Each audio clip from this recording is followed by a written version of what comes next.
Dr. Barbara Boyd. I am a professor at the University of Oklahoma. My name is Rick Kelleher. I'm Curtis, and I am a graduate student. I'm a PhD student in the Department of Anthropology. My name is Delia Atmaja. I am a new Muslim, a graduate student at the University of Texas at Austin.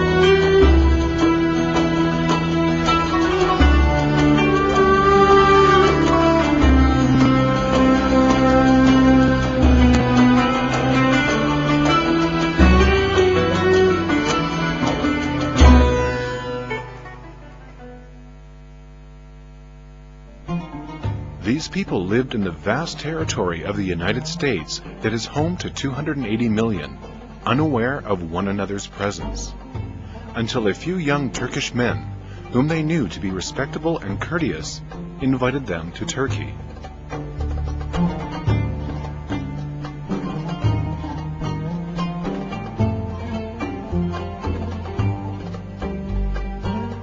They had full confidence in the people who invited them to Turkey. But still, they experienced a slight apprehension while making their decision to go, because they had not always heard good things about Turkey so far.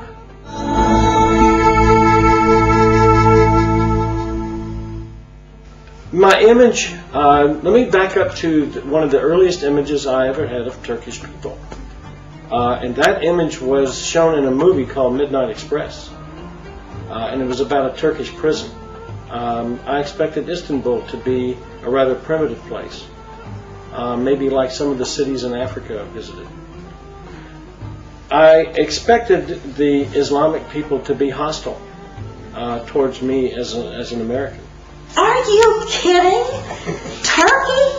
And he very gently, and he's so gracious and calm, he said, yes, we'd like for you to come to Turkey. And I just said, you mean to Turkey in the Middle East? And he said, yes. And so then I began to ask a million questions. When you say Turks, it meant they were fierce. They were capable of whipping you at the drop of a hat if they were in battle. And all of the films we saw where Turks were kind of treated in films like Native Americans were treated in American films. And that's the kind of image you have, and you don't even know you have it. And I considered so many things about the trip.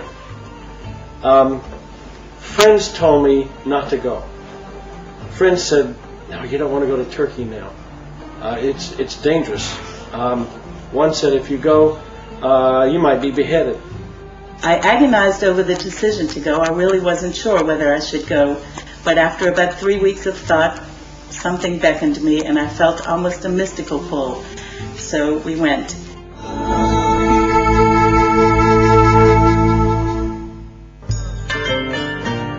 All warnings, biases, apprehensions were cast aside, and they decided to go to Turkey. They were expecting to see a Middle Eastern country with its historical sites, mosques, and world-famous Bosphorus. But none of them could guess that the new hopes for the world were flourishing in the heart of this rapidly developing country. Nice surprises awaited these American guests in Turkey.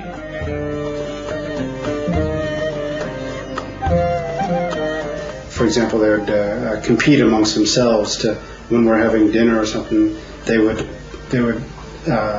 race to be the first one to jump up to serve the other people, to bring food or to get drinks or something, and they would and some of them would be happy just to be serving throughout the whole meal and never sit down and eat with us. When we got to Turkey, we were received with such generosity and such kindness everywhere we went that I was overwhelmed. And the kindness and the generosity was equaled only by the beauty that I saw everywhere. I've never come across such generosity as I found on my trip, on my 10 days that I spent in Turkey. God created this place as beautiful as possible and then said, oh my, I've made this so beautiful, everyone else will be jealous. So I'm going to have to create the Turkish people to be incredibly hospitable and generous so they'll share it with everyone. We got to Turkey and started traveling around and seeing the reception we got, the amazing numbers of young men who came and helped us and carried our bags and drove us around, and everyone who gave us places to stay, and food, who took very attentive to us all the time. The effect that had on us as a group was that we started talking to each other. We all came to love each other so much, and it was purely in reaction to the environment of people in Turkey who allowed us to drop all of those facades and all of those other identities that we wear, so that we could be human again. And that was truly, truly huge. That was a huge gift to us. They were fascinated by the warm welcome Turkish people embraced them with, but this seemed to be their lifestyle rather than a temporary care for a few guests coming from a distant land. And they began to question the source of this grace.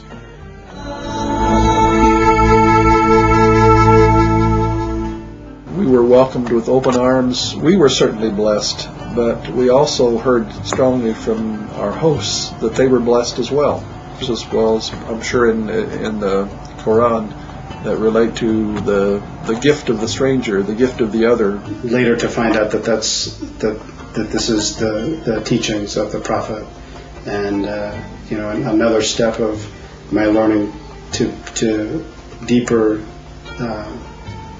Learning deeper of Islam and seeing that my Turkish friends were already doing it and living it and living it very naturally. Fine representation and sincerity introduced them to Islam. Islam was deeply rooted in the heart of Anatolia. Its beauty shone on the land. Although the streets were filled with the noise of the traffic, the divine call raising from the minarets 5 times a day could carry away those who had not lost their sense of hearing. Allahu Ekber, Allah. I remember we were in Istanbul, and we were right under a minaret when I heard it for the first time, and this soulful call that seemed to just pierce everything, and something coming from really deep within, and it hit me very deep within. I mean, there was certainly a mystical quality about it, but the sound of the call itself is just so soulful that it just kind of transfixed me, I guess is the best way to say it. I stopped in my shoes. It was just it was just shocking in some ways, because these aren't sounds you normally hear on the streets in America.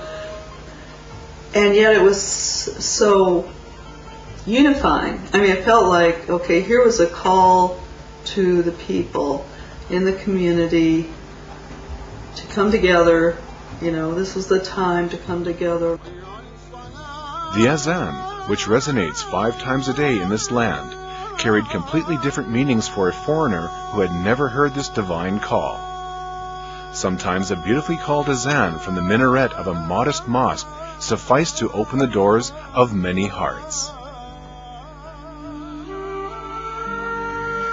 And that call to God that went on 5 times a day let us keep God right there. You know, we can't worship God, or however you define God. You can't worship, remember, pray, praise, be grateful, once a week. This is a reminder to be within us every moment of the day to the degree that we can keep that in front of us. And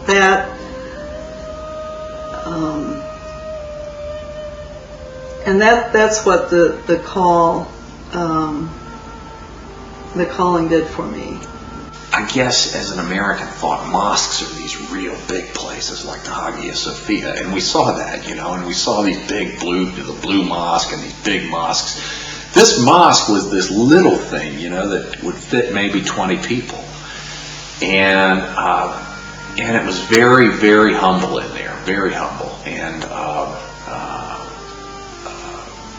this was a very poor part of the country, and I was moved by that. I was moved by even in this small, out of the way place in a poor part of the country, there's this place of worship that, in the eyes of the worshipers, has every bit of as much as importance as the Hagia Sophia,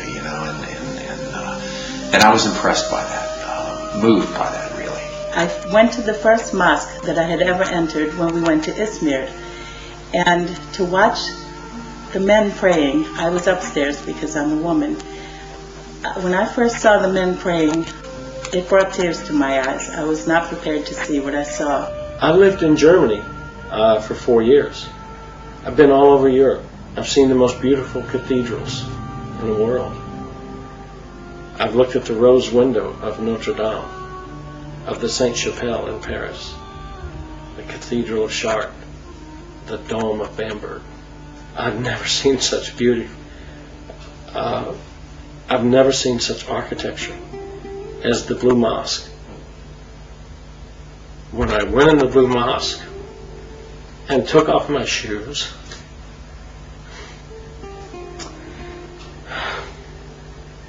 what could I do but pray? The trip had a very rigid and heavy schedule, and it was confined to 10 days. They were going to try to visit all significant places in Anatolia that are considered holy by Abrahamic religions. And they did.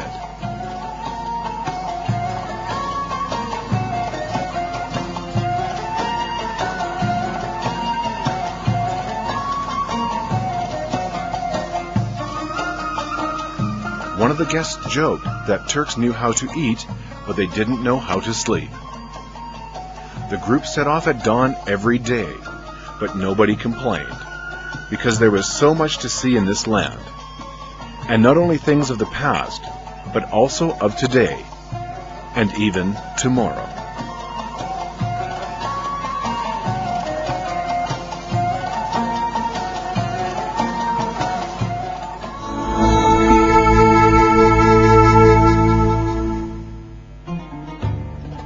The American guests, who traveled around Anatolia inch by inch, from Urfa to Konya, from Izmir to Istanbul, frequently stopped by to see the schools which diligently worked to serve the people. Almost every child they saw approached them, trying to speak to them with their limited English. The brilliance that shone in the eyes of these kids deeply impressed the guests. I went to these schools in Turkey, and they were the dream schools that I had fantasized about starting myself.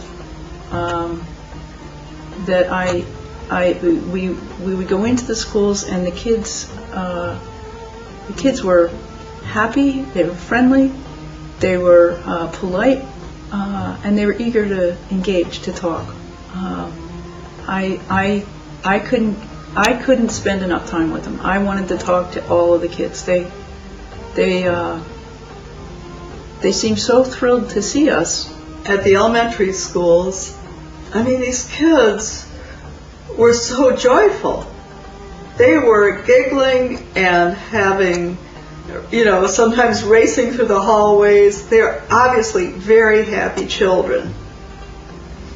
And when you can keep education and a child's enthusiasm and happiness and joy, when that can blend, boy, that's a real ideal.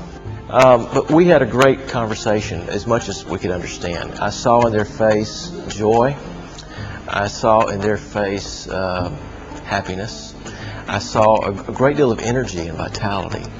I saw a great deal of desire to want to reach out to know us as we were reaching out to know them. They carry something in them already, and learning beneath that what it is that they carry is a set of values, a set of morals, of behavior that are about life, that are very lively, but that are also at the same time courteous and thoughtful and generous and humorous. It seems very obvious that the way these children are being taught, that they're going to have a much better opportunity and a much stronger desire to live and be with all of the children in such a shrinking world where everybody is going to be living closer together. And this is going to help enormously in establishing peace among all people. The group was trying to find out what made these schools different from other schools, and these children with a light in their eyes different from other children. Most of them had spent years in education, but they had never encountered such a fine profile before. The difference stemmed from the concept of education in these schools, and of course, within this concept, teachers who educate their students with a spirit of dedication, and who try to live out and model the truth to their students rather than just talk about it. And what we began to realize is their teachers model to them how to be. So while they're having things put in their heads, math and science and languages, they're also having values put into their souls. And those values promote these superhuman beings in the sense of human beings that are going to go out and live in countries around the world. They'll be educated in schools around, colleges and universities around the world. They'll become professors and teachers and doctors and lawyers and medicine people and corporate people around the world with those values. That, I believe, will change the world. The Gulen schools can change the world. I wish we could plant a few here in America. I was really blown away by that, and I kept thinking about our public schools here, and again, it's not a valid comparison, but the teachers here have no sense of that whatsoever. How different our society would be if we had more of what some of the models of the Gulen schools were offering. And it's no small feat. I mean, there are sacrifices that go with this. And then you get back to, what are your values and what are your priorities? And